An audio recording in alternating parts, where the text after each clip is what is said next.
नमस्कार दोस्तों, एक बार फिर से आपका स्वागत है मेरे इस यूट्यूब चैनल में। देखिए दोस्तों, ग्रुप डी का एग्ज़ाम डेट कब अनाउंस होगा वो मैं आपको बताऊँगा, लेकिन छोटा-सा एक बात बोलना चाहता हूँ, एकदम छोटा-सा बात है, ध्यान से सुनिएगा। छोटा-सा बात है लेकिन बहुत ज़्यादा महत्वपूर्ण है। कैसे खेल खेला जाता है किसी के भी साथ, है ना? इंसान खुद को खिलाड़ी समझता है, लेकिन उसके साथ ही खेल खेला जाता है। कैसे खेला जाता है वो समझिएगा। देखो जब चुनाव आता है, कोई भी चुनाव, मैं अभी मेन पॉइंट पे आऊँगा ना ग्रुप डी के एग्ज़ाम डेट पे, लेकिन पहले सुनिए कैसे जब चुनाव आया जाता है, तब जो वोटर होते हैं, जैसे कि हम हैं। मैं पसंद करता हूँ किसी भी एक पार्टी को, ठीक है? मैं पसंद करता हूँ यदि किसी पार्टी को और मैं उसको जिताना चाहूँ, तो क्या लगता है दिमाग में कि अरे! मैं जीतने वाला हूँ। अगर मैं भाजपा को या फिर कांग्रेस को या फिर किसी को भी सपा को, किसी पार्टी को जिताने के लिए यदि भिड़ जाऊँ ना, मैं एक वोटर ही हूँ ना और कुछ नहीं हूँ, मैं उम्मीदवार नहीं हूँ, खड़ा नहीं हुआ हूँ। फिर भी यदि मैं ना जिताने के लिए सोचूँ ना, तो मेरे दिमाग में क्या आएगा कि मैं ही चुनाव जीत रहा हूँ, मैं जीतने वाला हूँ। ऐसा लगता है कि मैं मुख्यमंत्री, मैं ही प्रधानमंत्री बन जाऊँगा। यदि मैं भिड़ जाऊँ किसी उम्मीदवार, किसी पार्टी को जिताने में, यदि मैं देश का भला करने के लिए सोचूँ ना, तो कभी नहीं लगता कि मैं जीतूँगा। हमेशा यही लगता है कि मेरा देश जीतेगा। हमारा देश आगे बढ़ेगा, ऐसा नहीं लगता कि जीतने के बाद मेरा कुछ होगा, मेरा देश आगे बढ़ेगा। देखिए एक बात कह रहा हूँ, एकदम एकदम 100% बात है। देखो, जैसे कि कहना नहीं चाहिए ना, धर्म के बारे में नहीं बोलना चाहिए, लेकिन बोल रहा हूँ। जैसे कि हिंदू, एकदम कट्टर हिंदू ना, ऐसा मॉडरेट वाले नहीं ना, कट्टर, एकदम कट्टर। वो क्या सोचते हैं, मतलब 2014 में ही मान लो, चलो विकास को भाड़ में जाओ, या फिर 2019 ही मान लो। उस टाइम तो विकास का मुद्दा नहीं था ज़्यादा, 2014 में ज़्यादा था मुद्दा। तो जो 2014 में जो कट्टर हिंदू, जो भक्त थे समझो, वो जब वोट दिए, तो उनको क्या लगा कि हिंदुओं को वोट मिल रहा है, या फिर एक हिसाब से इसी को मैं मोड़ दूँ किस पे, बेरोज़गारों पे। हम वोट देंगे किसको? मोदी गवर्नमेंट को, तो क्या होगा? हमें जॉब मिलेगा, मिलेगा, बेरोज़गारी दूर होगी। ऐसा सोच के कौन वोट दिया है, चलो बताओ?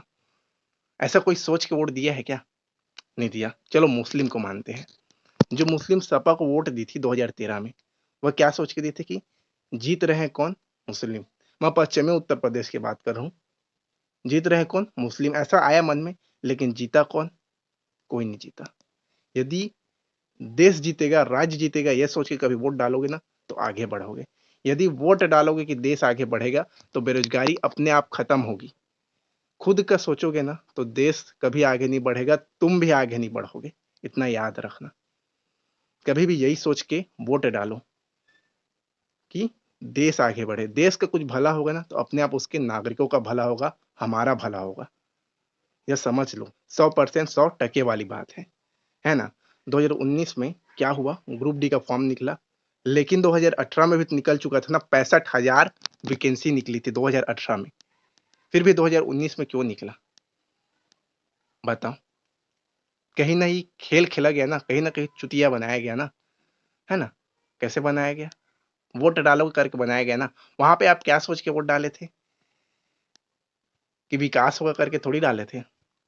एक सरपंच के चुनाव में जब कोई ना खड़ा होता है ना सरपंच, और फुल दारू मुर्गा, मतलब कि जो पीने का रहता है मदिरा और मुर्गा खिलाता है सबको, और सब खा के फिर प्रचार करते हैं कि सरपंच हम जिताएँगे पद। और उसको क्या लगता है कि हम जीत रहे हैं। जैसे ही सरपंच जीतता है तो क्या करता है, पूरा दारू और मुर्गा का पैसा वसूल लेता है। यही हुआ 2019 में। 2018 में निकला था 65,000 पोस्ट। अभी तक कई ऐसे ज़ोन हैं जिसमें भर्ती नहीं हुआ है। फिर भी 2019 में क्या किए, निकाल दिए फिर से 1 लाख पोस्ट ग्रुप डी का। जब इतनी काबिल नहीं थी सरकार कि 2018 के ही पोस्ट भर सके, तो 2019 में क्यों निकाली गई वैकेंसी? बने बेवकूफ़, क्या सोच के, अगर सोच के, मैं नहीं बोल रहा हूँ कि गलत सही, जो भी किया आपको लग रहा है कि उसके बजाय ये आता तो और बेड़ा गर्क रहता देश का। लेकिन आप देश का सोच के वोट डाले क्या? अपना सोच के डाले ना। कभी भी देश का सोच के वोट डालोगे ना, तो देश आगे बढ़ेगा, देश में रहने वाले नागरिक आगे बढ़ेंगे। आज हम पीछे रह गए हैं, 2.5 साल से 3 साल से इंतज़ार कर रहे हैं एग्ज़ाम डेट का। क्यों कर रहे हैं? अगर सही सोच के नेताजी चुनते ना, तो आज हमारा सही होता, हमारा भला होता। और भी मेरे को उम्र हो गया है, 25-26 साल हो गया मेरे को, और भी मैं कई एग्ज़ाम दिलाया हूँ। 2014 से पहले भी दिलाता था, पर ऐसी स्थिति नहीं थी। मेरे बड़े भाई, मेरे चाचा सभी दिलाते थे, ऐसी स्थिति कभी नहीं थी। भले जो होता था, बहुत भ्रष्टाचार था ना, बहुत जो भी कुछ था, ऐसा कुछ नहीं होता था। एग्ज़ाम डेट इतना लेट नहीं आता था, जो अभी आ रहा है। 2.5 साल से ना ये जो दाढ़ी छोटी-छोटी यहाँ-यहाँ निकलती थी ना, अब यहाँ से भी निकलना चालू हो गई है। ये बाल भी ना झड़ने चालू हो गए हैं। इतना इंतज़ार कभी नहीं किए थे एग्ज़ाम डेट के लिए। क्यों करना पड़ रहा है? सब हमारी गलती है। अब मैं मुस्लिम भी बोला ना, सपा भी बोला ना, 2018 में अखिलेश यादव को जिताए थे ना। अब मुज़फ्फरनगर वाले जो थे ना, मुज़फ्फरनगर वाले जो मुसलमान थे, ठीक है? बड़े खुश होके जिताए, हमारी जीत हुई, मुसलमानों की जीत हुई। ऐसा अब देते हैं, वोट तो देते हैं भाई, सच्चाई को क्या घुमाऊँ? मैं कोई रिपोर्टर तो हूँ नहीं जो घुमा के फिरा के मैं बात करूँगा। दिए थे ना। जब दंगा हुआ ना, दंगा हुआ तो किसकी जीत हुई? अगर उसी को सोचते कि मुज़फ्फरनगर आगे बढ़ेगा, पश्चिमी उत्तर प्रदेश आगे बढ़ेगा, उत्तर प्रदेश आगे बढ़ेगा, देश आगे बढ़ेगा, यह सोच के वोट देते, तो आज सब आगे बढ़ते। हम खुद ब खुद आगे बढ़ते। अगर बेरोज़गारी हटानी है, तो देश के बारे में सोचो, खुद के बारे में मत सोचो। अभी भी समय है। प्रोटेस्ट करो, अच्छे से प्रोटेस्ट करो और ऐसा प्रोटेस्ट करो कि देश का भला हो। सिर्फ़ और सिर्फ़ फिज़िकली प्रोटेस्ट नहीं किया जा सकता। सोशल मीडिया है हमारे पास, उसमें प्रोटेस्ट करो। किसान बिल क्यों वापस हो गया? 1 साल पूरा नहीं हुआ था, 9 महीने में क्यों वापस हो गया? कितने लोग थे? हम तो 1 करोड़ 15 लाख लोग फॉर्म भरे हैं ग्रुप डी का, वो तो बहुत कम थे। किसान की संख्या बहुत ज़्यादा है, लेकिन प्रोटेस्ट करने वाले तो बहुत कम थे ना। हम क्यों नहीं प्रोटेस्ट कर पा रहे हैं? क्यों नहीं अपनी बात मनवा पा रहे हैं सरकार को? ये समझ के देखिए। एग्ज़ाम जो है मार्च से पहले नहीं आएगा, यदि इसी तरह से सरकार ना काम करती रहे, क्योंकि मार्च तक तो ये चुनाव है ना यार, मार्च में चुनाव है। और देख लीजिएगा पोस्टिंग 2024 में होगी, लिखित दे रहा हूँ आपको मैं। यदि इसी तरह से चलोगे ना, तो बैठे रह जाओगे, कुछ करो।